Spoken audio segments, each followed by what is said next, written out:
Rusija pokazuje kolika je sila. Tenkovi, pancir, tajfun, tornado, sve je spremno za paradu pobede u Moskvi.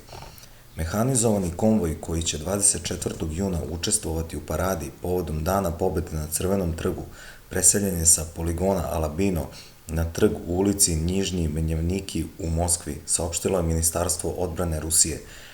Više od 190 jedinica vojne tehnike na točkovima izvelo je marš dužine više od 60 km.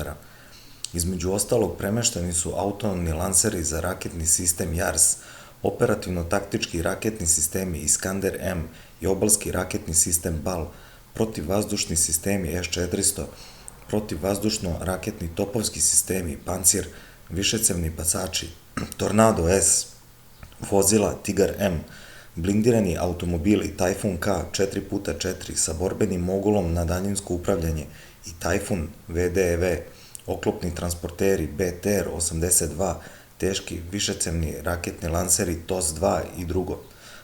U pitanju su tenkovi T-34, 85, T-72, T-80, T-90, protivtenkovska samohodna vozila Su-100, desantna vozila BDM, BMD, borbena vozila pešadije BMP sa borbenim odeljenjem Berečok, sa borbenim modulom kalibra 57 mm, BMP Armata sa borbenim modulom Klinžal.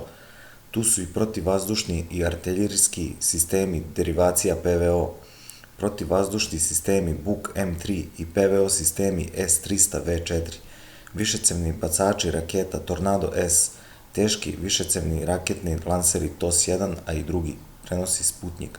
U Moskvu je premešteno više od 400 jedinica vojne tehnike koja će 24. juna učestvovati u paradi pobede na Crvenom trgu, gde će kao počasni gost biti i naš predsednik Aleksandar Vučić.